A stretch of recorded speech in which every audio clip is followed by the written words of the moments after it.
Let's start with the obvious. Equestrian politics is based on a theocratic divine monarchy headed by Celestia, who attributes her divinity and the right to rule from a celestial order and is associated with the sun. Doesn't get more reactionary than that. Although she is less girly than Louis XIV, but you just can't compete with the French in that department. Then you have the Crystal Empire, which is a force of light and goodness which depends on the legitimacy of royal children to function. The leitmotif is obviously a reference to the light of imperial civilization, which illuminates the barbarians, like Rome, that goes forth to civilize the Gaelic hordes of snow dwellers up north. King Sabra is obviously the heathen king, which threatens all of Christian civilization with his heathen hordes. Also, Twilight later gets a headquarter fortress monastery type thing with her friends, and she basically acts as a missionary, charged with spreading the correct interpretation of friendship throughout the world. Because there is a right way to practice friendship, and it's their responsibility to travel and enlighten other people in places like Yakistan, which presumably means that they're going to end up having to fight a Yak-Yaliban who resists being civilized. My Little Pony consistently demonstrates how the best way to deal with your enemies is to convert them. That's why they're typically converted into friendship, quote unquote. And sometimes it's actually forced conversion when you think about it, where they're blasted by overwhelming power of light and their heresy is purged. Because the friendship here is a specific form of friendship and one specific interpretation of what a true friend is and how a true friend behaves. And no other interpretation is okay, which brings us to Discord. The Discord is an evil and conniving force which turns everyone into an aggressive autist and has a strange power to manipulate the flow of time and consume your existence. But enough about the messaging app. The character Discord in the show is a magic evil being who has to go through a long and grueling process of converting from his satanic ways and becoming a true friend. And Fluttershy is basically catechizing him. The relationship is strange at times, but you know what they say, it's a better love story than Twilight. The point is, My Little Pony clearly states that some people have to be fought in the name of friendship, which is actually quite hardcore for a show made for little girls. I'll tell you what we've learned, Discord. We've learned that friendship isn't always easy, but there's no doubt it's worth fighting for.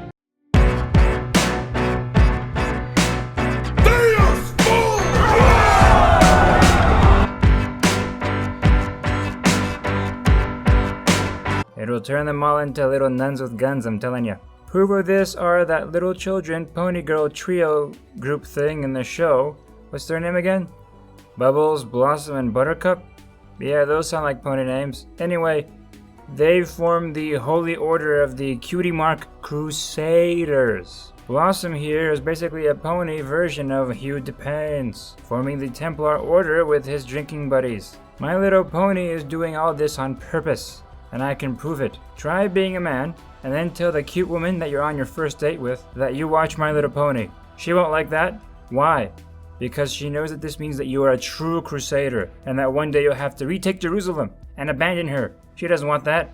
MLP knows that crusading is a calling, a divine vocation. Cutie marks aren't dubious pony-ass tattoos, but a divine branding from a mysterious, unfathomable power.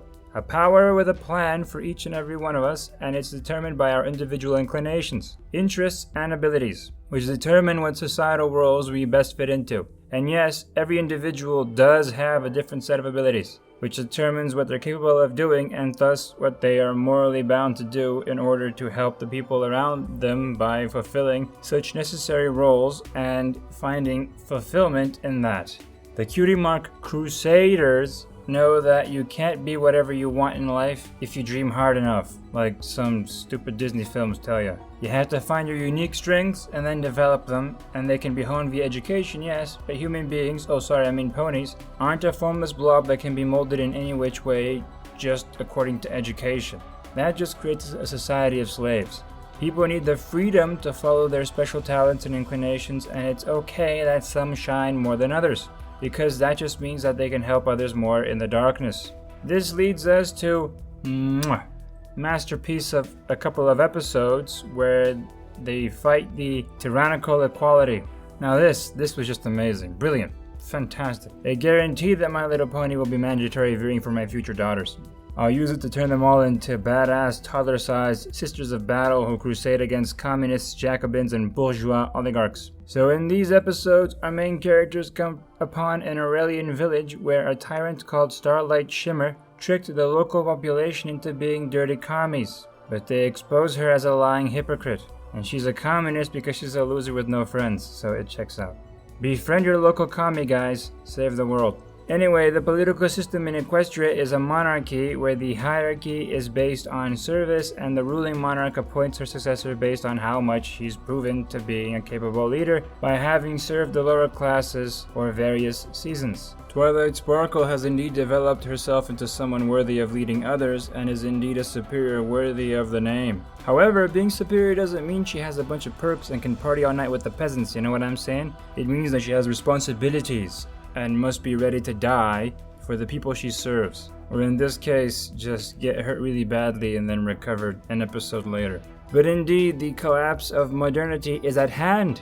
New kings and queens are rising to the occasion. I know this because every time I go on social media, some bro is referring to another bro as king. And then I see some chick going all, yeah, you slay queen, yes! And I can only take this to mean that the new era of leaders ordained by a divine algorithm will rise up and kick all our asses back to a neo-feudal era. We will live under the shadow of the toxic alpha chad and the annoying, overly compensating feminist girl boss. You see, feminists and alpha bros hate each other, and this hate is the only thing that has kept humanity free this whole time. But we've been living on borrowed time. Sooner or later, these two asshole demographics will realize that they are each other's other half and create an eternal dynasty of assholes and have little asshole children.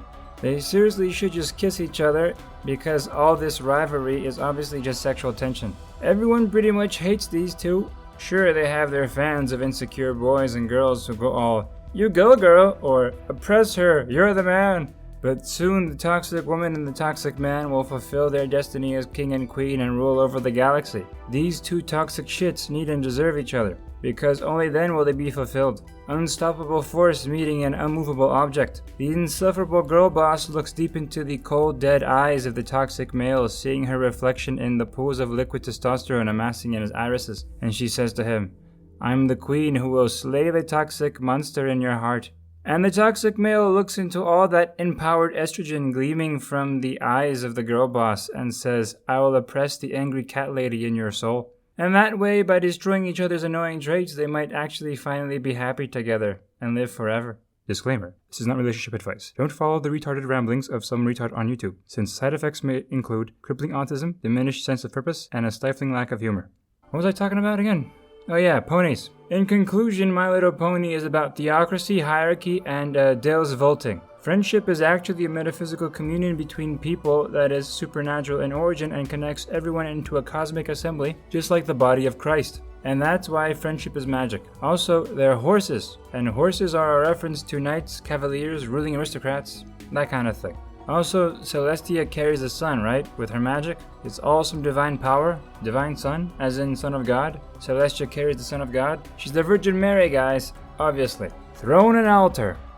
But I may confess, I've only watched the first 6 seasons of the show, so maybe they decapitate the royal ponies and end up installing a ridiculously contradictory secular egalitarian cult of reason dictatorship, because revolutionaries are morons. But I wouldn't know because I'm not a brony, so I haven't watched all the way through. You're not a brony if you only watch the first 6 seasons. Oh, and if you have a 6-pack. So I'm not a brony, I swear. And no, I won't show you my 6-pack, that's just for the ladies to see it. And to wrap things up, I'll sing a song in honor of the imperial lands of Equestria. Equestria's a noble land of holdings far and vast. It fights against commies from old Carl's ass. It's ruled by Holy Queen and protected by knights. It's all about friendship and also magic fights. Equestria, Equestria, Equestria, Equestria, Equestria, Equestria, April Fools. Well, that just happened. You know, having to watch some of these episodes to make this video was surprisingly more enjoyable than I thought. I never took this show that seriously, but I think if I ever become a father to a few girls, I wouldn't mind sitting down in the living room with them and watching this show. It had a lot of good messages in it.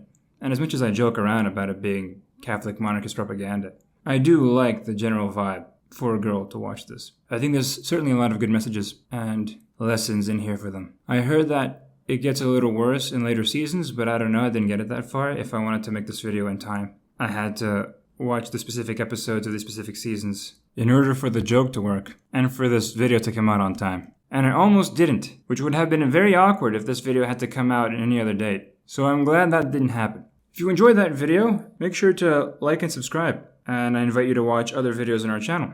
We have animations, other video essays, more serious ones, etc. And if you wish to support us, you can always do so for $1 or more on Patreon. We already have 2 wonderfully epic patrons already. Hayden and Mr. Bird.